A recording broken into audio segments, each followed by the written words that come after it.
The Canadian Whisky Awards are held every year in January at the Victoria Whisky Festival, and they are one of my favorite events of the whiskey calendar year. Both of them are really, they're fantastic. They're a great way to ruin any dry January commitments you've made to yourself or others. The Canadian Whisky Awards, they were founded in 2009 by the man who literally wrote the book on Canadian whiskey, Davin de Kergommeaux. I had the pleasure of meeting Davin at the Victoria Whisky Festival this year, as well as at BC Distilled, and that's where I picked up his brand new, updated, and expanded third edition of his excellent book, Canadian Whisky, The Essential Portable Expert, which just released this year. It's a must read for any Canadian whiskey lovers. And when it comes to the Canadian Whisky Awards, I always find myself most excited to find out who won the award for Single Malt Whisky of the Year. And this year, the winner was Two Brewers Release number 41. And that is exactly what I have in my glass today. It's actually the Victoria Whisky Festival glass, picked up very purposely.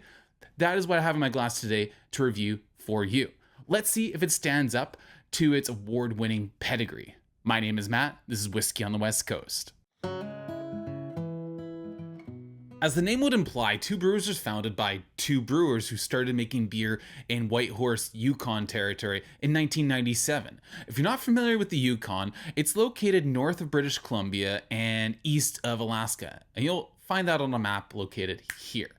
Now, if you're not familiar with the year 1997, that's the year Bill Clinton was elected President of the United States, James Cameron's Titanic was taking moviegoers by storm, and the Vancouver Grizzlies rookie forward Sharif Abdur-Rahim was hitting the hard courts. Now, back to whiskey. These two brewers that were aforementioned were Bob Baxter and Al Hansen. I had the pleasure of meeting Bob at the Victoria Whisky Festival. He just seemed like the kind of guy that you just wanted to, spend a night having a few drams with. Really a great guy. Their brewery started out as the Chilkoot Brewing and later was renamed Yukon Brewing. In 2009, 12 years after they were founded as a brewery, they started distilling and making whiskey. They took their knowledge that they learned from brewing beer and they applied that to the whiskey making process to making single malt whiskey. A still was installed and the first Two Brewers Release was released in 2016. Along with making really great whiskey, Two Brewers has become known for working with roasted malts, brewer's malts. They have week-long fermentation periods. They really experiment with their fermentation process and techniques and employ a wide range of cask types. If it's a really good year for Two Brewers, their average output is roughly about 48 casks for the entire year, so not making much whiskey whatsoever. As such, no Two Brewers release is ever truly repeated, and that's kind of the nature of their small batch releases, which are numbered. Two Brewers releases typically come in one of four categories. So you have the classic single malt release, you have the peated, which uses imported Scottish peated malt to make the whiskey.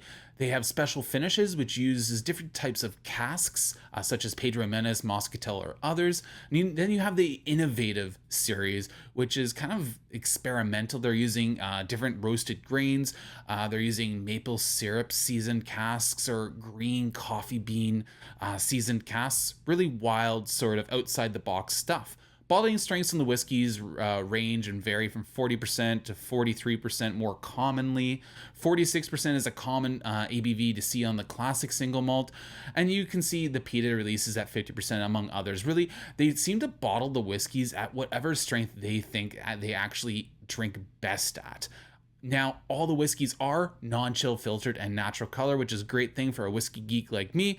And today, I'll be reviewing the Two Brewers Release number 41, which is from their special finishes range. They employed a Pedro Jimenez cask as part of the process for this release, and it's Canadian Single Malt Whisky. Let's get to the specs. The Two Brewers Release number 41 is a mixture of 53% 8-year-old whiskey, 32% 7-year-old whiskey, 15% 9-year-old whiskey. So on average, I'd say it's about an 8-year-old whiskey. But again, borrows from a little bit of younger, a little bit of older. And that's one of the things about Two Brewers whiskeys. They don't typically do, like, they do some single cask releases, but most of their small batch releases, they're pulling from a number of different casks because they want to draw certain elements from those casks, which is a really great way to actually build a really wonderful whiskey. This whiskey was matured in ex-Bourbon and Virgin Oak number 2 char barrels.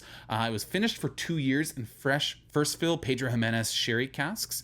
6% of the barley used for this whiskey was peated. So there is some peated malt in the actual in the vatting here for this small batch. It's bottled at 43% ABV. It's non-chill filtered. It's natural colored, as I previously mentioned. In Canada, this whiskey will run anywhere from $100 to $110 Canadian. I still know it's for sale in some places in Alberta, some places in BC. And this whiskey actually was exported to the Scottish market and is still available at some stores in Scotland, like the Whiskey Exchange and Master of Malt. So that's really interesting. It's one of the few small batch Canadian single malt whiskeys that's actually for sale in Scotland. I believe it runs a bit more expensive there than it does in Canada. It's about 85 pounds is my understanding over there. Now, I have to tell you guys right off the top here, I did get this sample as a part of a package of samples that I received from Yukon Dave, who is a rep for Two Brewers and Yukon Brewing. Thank you so much, Dave, for getting these samples into my hands, because I've been really curious about Two Brewers for a long time. And this whiskey in particular, I wanted to have a really nice moment to sit down and try it. So thank you for the samples. All right, on the nose, Two Brewers Release number 41. Oh man, right away. It's sticky, sweet sherry. Oh, tons of raisins. It's like grape concentrate, really. But that 6% peated malt is already having something to say in the discussion here. Because I'm getting like cedarwood on the fire. Because it's got a little bit of spice too. Like, oh man, a bit of cinnamon in there. Yeah, there's some... One thing I've noticed with the Two Brewers like signature, like I do get like almost like caramel or toffee apples on the nose, and I'm getting apples here, almost like you could say like applewood with some barbecue, like applewood smoked meat, like yeah, but apples for sure on there as well. But the like kind of wood fire smoke notes are lingering in there. There's a slight like struck match or like gunpowder note. But this is a fantastic nose. This is super engaging. Not what you would typically expect from a Canadian single malt. It's I mean, there's so much complexity with that little bit of peated malt added to the fray here. Yeah, the orchard fruits are there too, with like again that like the I would say probably like red apples. There's some like green grapes too. But yeah, really engaging nose, but way more on the sweet side. A bit on the savory thanks to that peat, and yeah, some like light barbecue meat notes as well. All right, let's get to the palate here.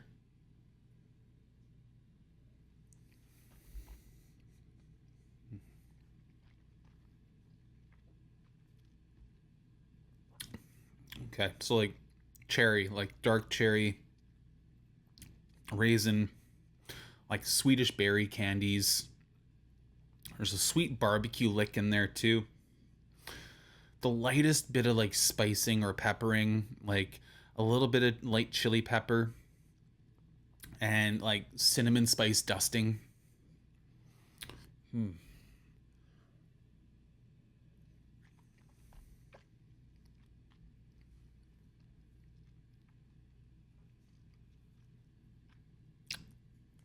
It's quite a round and supple texture. Like there's nothing sharp about this. At 43%, I wouldn't expect it to be.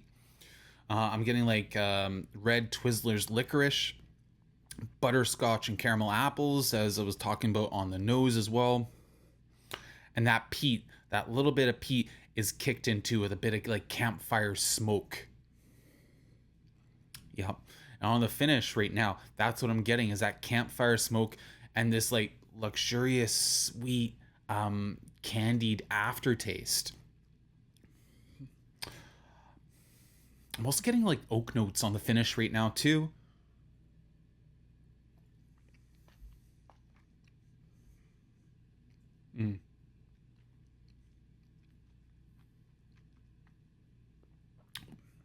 man, that's sticky, that's syrupy, that's just luxuriously sweet and decadent. And what's really helping this, because this could almost go towards the side of being too sweet, is again that 6% peated malt. That is just like reining things in. It's bringing it back to the ground, and just grounding its feet on on the earth and saying, hey, don't get too far up there because we need to keep this in balance. Like, yeah, that's really helping quite a lot. It's pulling overtime. It's doing double the work here than some of the other elements of this. That's really well blended. That's really well put together. So kudos to the blenders at Two Brewers for finding that balance by pulling that bit of peated malt and adding it into the fray.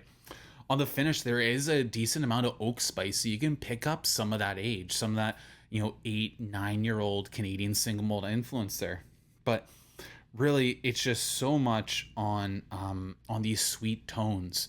Man, one more sip, and then we're gonna turn to the score and some thoughts, some summary and concluding thoughts here on this whiskey.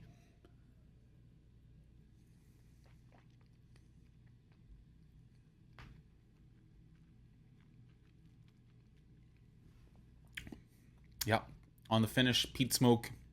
It's more like a campfire smoke, more like that. I'd say almost like mainland Highland style peat. Those sherry notes are just so in tune. Wow. Blind. I'd be surprised if anyone guessed this, like pointed this out to be a Canadian single malt, or say like a world whiskey if it was in a lineup with like Scottish single malts. Wow, that's pretty phenomenal. That is absolutely a fantastic little whiskey that's been made up in Whitehorse. All right, let's get to some concluding thoughts.